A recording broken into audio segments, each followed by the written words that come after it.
पाने की आस आयशा छोड़ चुकी थी, जिसे खोने के गम को आयशा ने अपने दिल में दबा लिया था।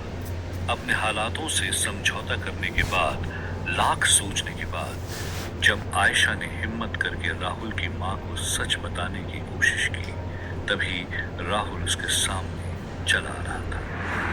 ये हर किसी का सपना होता है। जब वो किसी अपने को खोते हैं, वो सोचते हैं कहीं से भी बस एक बार हमारे खोए हुए अपने हमारे सामने आ जाए। पर आयशा का ये सपना हकीकत बन चुका था। राहुल ने आयशा के पास आते ही उसकी कमर में हाथ डालते हुए अपनी मां से कहा, लो, मैं आ गया मां, तेरा राहुल आ गया। राहुल को देख जैसे उसकी मां के कलेजे को ठंडक सी पड़ गई थी। मां ने पूछा, और तेरे पापा, उनका कुछ पता चला? राहुल ने मुस्कुराते हुए कहा, वो जल्द ही आ जाएंगे मां। राहुल को इतने प्यार से बातें करते देख आयशा के मन में शक तो आ गया था, पर वो राहुल की मां का दिल नहीं दुखाना चाहती थी। उसे अब भी समझ नहीं आ रहा था कि उसके ही पास खड़ा शख्स सच में राहुल है या उसका कोई बहरूपी है। मां ने कहा, तुम दोनों अब जल्दी से तैयार हो जाओ, रस्म शुरू करनी है। ये कहते हुए मां राहुल को अपने साथ ले जाने लगी, पर तभी आयशा ने कहा, मां, मुझे राहुल से कुछ जरूरी बात करनी है। मां ने मुस्कुराते हुए कहा, शादी के बाद जितनी बातें करनी है कर लेना। पर आयशा ने मां से कहा कि वो इंतजार नहीं कर सकती। मां सर हिलाते हुए वहां से चली गई। आयशा ने पलटकर राहुल को घूरते हुए देखा और अचानक से उसका हाथ पकड़कर वो उसे शादी में बज रहे संगीत और लोगों की भीड़ से अलग होते हुए घर की छत पर ले गया। राहुल ने कहा, अरे कहां ले जा रही हो मुझे आयशा? आयशा ने राहुल को धक्का देते हुए कहा, बंद करो अपना ये नाटक। राहुल जिंदा नहीं हो सकता। मुझे वो चांद का टुकड़ा नहीं मिला जिसकी मदद से मैं राहुल को जिंदा कर सकूं। मैं जानती हूं तुम मास्टर हो। राहुल ने सर हिलाते हुए कहा, तुम सही कह रही हो आयशा, मैं राहुल नहीं हूं, पर हाँ, मैं मास्टर भी नहीं। आयशा ने चौंकते हुए पूछा, फिर कौन हो तुम? राहुल अब धीरे धीरे अपना रूप बदलने लगा, जिसे देखकर आयशा भी दंग रह गई थी, क्योंकि देखते ही देखते राहुल लेखा में बदल गया था। आयशा को अपनी आंखों पर यकीन नहीं हो रहा था। उसने लेखा से पूछा, तुम राहुल बनकर यहाँ क्यों आई हो? लेखा ने कहा, मेरे पास इतनी शक्तियां नहीं कि मैं अपना रूप बदल सकूं। कोई और है जिसने मेरा रूप बदला है। लेखा ने अब तक पीछे बैग जैसा कुछ बाढ़ रखा था।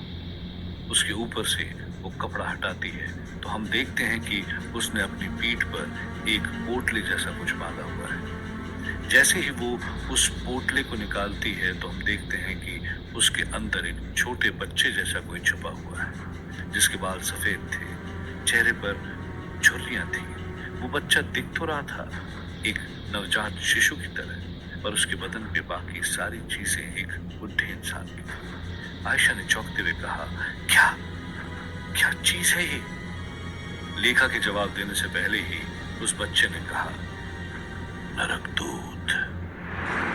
मैं नरकदूत हूं। ये हाल कर दिया है मेरा उस मास्टर ने, मेरे अपने छोटे भाई ने। लेखा बात को आगे बढ़ाते हुए कहती है कि तुम नहीं जानती आयशा कि उस पत्थर के टूटने की वजह से मास्टर कितना गुस्सा हो गया था। मुश्किल से हम सब लोग अपनी जान बचाकर वहां से निकले। नरकदूत कहता है कि खैर, अभी सबसे ज्यादा जरूरी है मास्टर को रोकना। आयशा ने कहा, कौन रोकेगा मास्टर को? उसमें बहुत ताकत है, हम सब हार चुके हैं। नरकदूत ने कहा, राहुल। राहुल का नाम सुनते ही आयशा चौंक उठी। उसने कहा, क्या राहुल? वो जिंदा हो सकता है? पर कैसे? वज्र यंत्र तो मास्टर के पास है।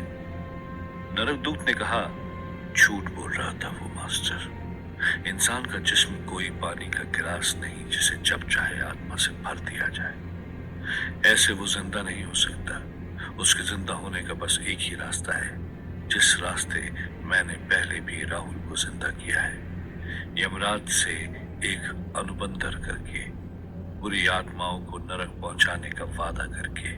अगर राहुल को वापस लाना है तो हमें भी ऐसा ही कुछ बलिदान देना होगा। आयशा ने हैरानी से पूछा, तो क्या उसके बाद राहुल पहले की तरह जिंदा हो जाएगा? नरकदूत ने उस बच्चे के रूप में अपना सिर हिलाते हुए कहा, नहीं, राहुल कैसा इस दुनिया में आएगा ये तो मैं भी नहीं जानता, शैतान या फिर इंसान, पर वो पहले वाला राहुल नहीं रहेगा। उसका मकसद कुछ और होगा, पर एक उम्मीद भी होगी, उसे पहले की तरह बनाने की। आयशा राहुल को वापस तो लाना चाहती थी, पर उसे शैतान बनते हुए देखना आयशा को गवारा नहीं था। आयशा ने आज तक राहुल को हमेशा सच के रास्ते पर चलते हुए देखा था। अब उसी राहुल को वो बुराई का साथ देते हुए नहीं देख सकती थी।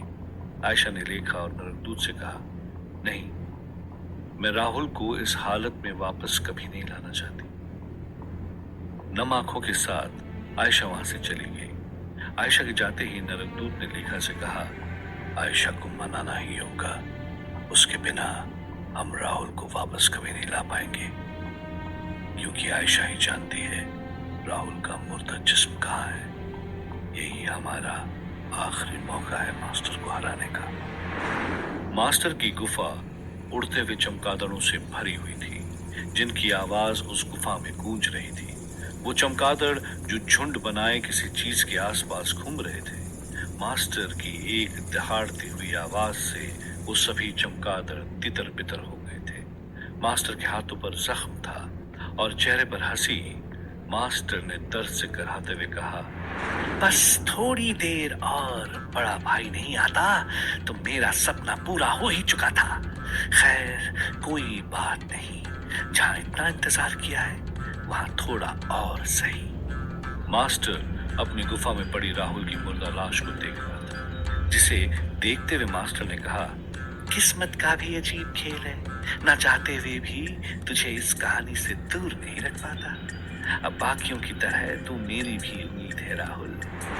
ये कहते हुए मास्टर ने राहुल के जिस्म को उसी जगह भेज दिया जहां राहुल की मौत हुई थी, और मास्टर अपनी खौलती हुई कड़ाई के सामने बैठ गया।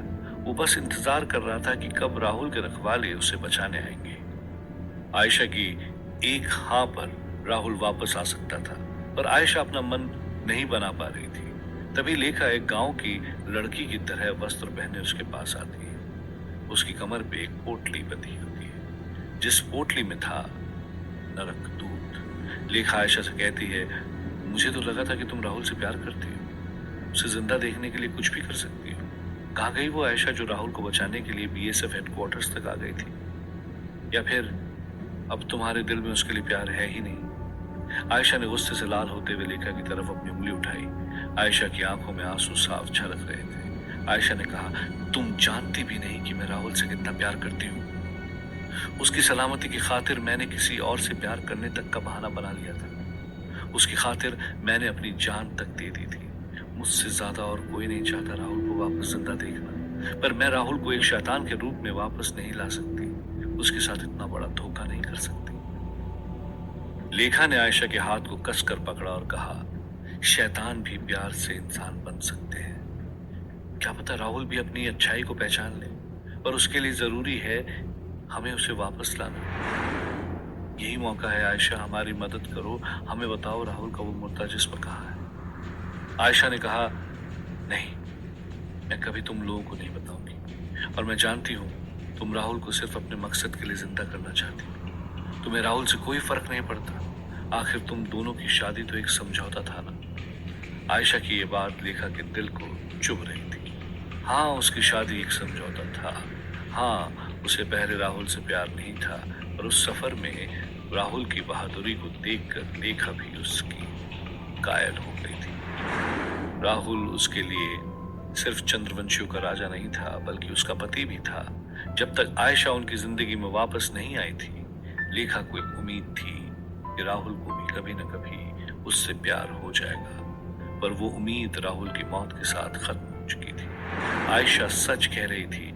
लेखा को राहुल के वापस जिंदा होने से ज्यादा मास्टर की मौत का इंतजार था, पर लेखा के लाख मनाने के बाद भी आयशा ने उसकी नहीं सुनी और वो अपने कमरे से बाहर निकल गई। लेखा भी आयशा के पीछे पीछे शादी के माहौल में सजे घर के हॉल की तरफ आ गई थी।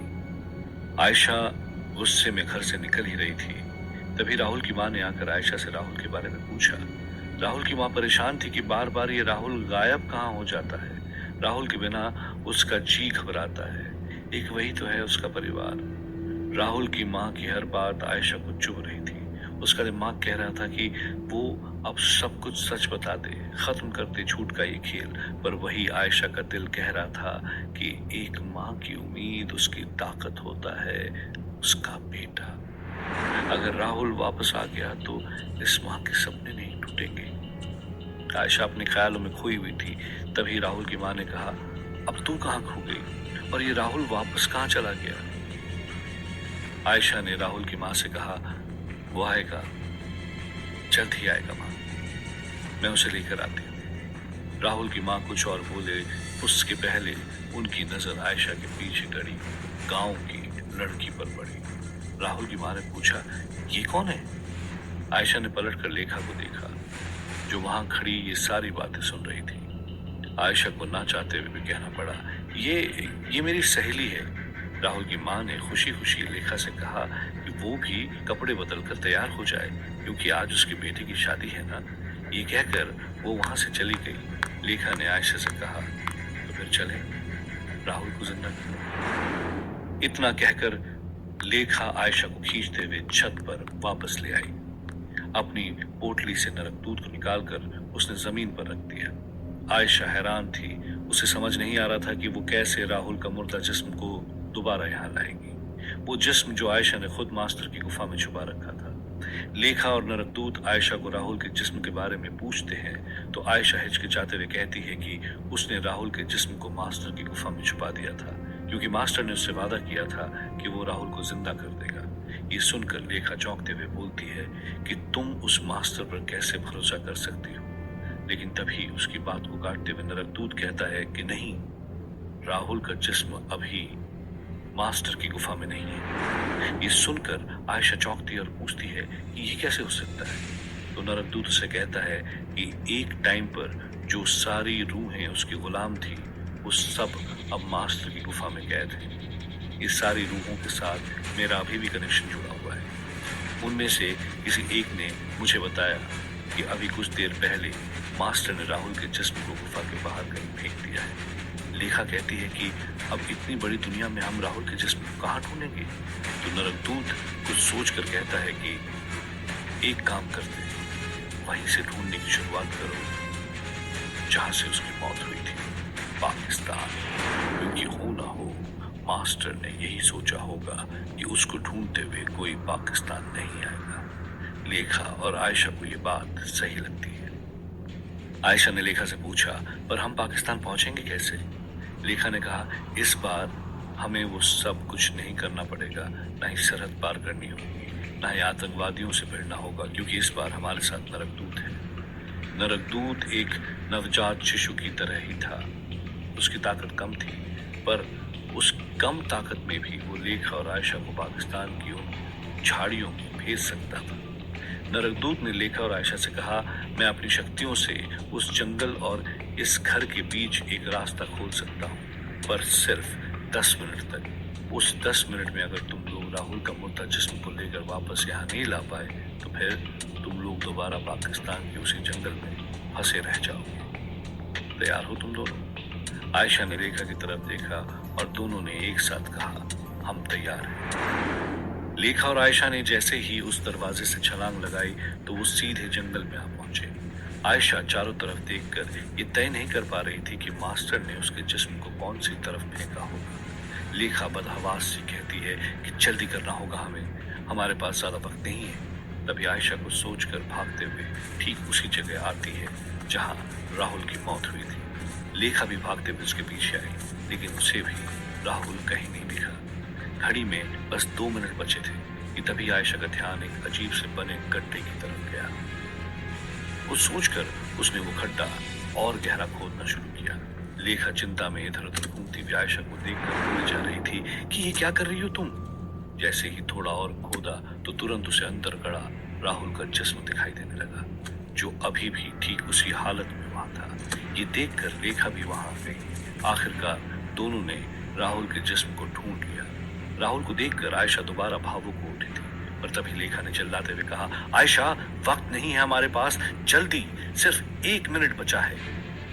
लेखा और आयशा दोनों राहुल के जिस्म को उठाकर दरवाजे की तरफ भाग गए। दरवाजा बंद होने ही वाला था कि तभी लेखा दौड़ते हुए फिसल कर गिर पड़ी। आयशा ने लेखा की तरफ देखा और अपना हाथ बढ़ाया। आयशा ने लेखा का हाथ पकड़ा और दरवाजा बंद होने के ठीक पहले दोनों उस तरफ पहुंच गए। छत पर दोबारा पहुंचते ही लेखा और आयशा ने चैन की सांस ली, पर नरकदूत की नजर राहुल के मुर्दा जिस्म पर थी।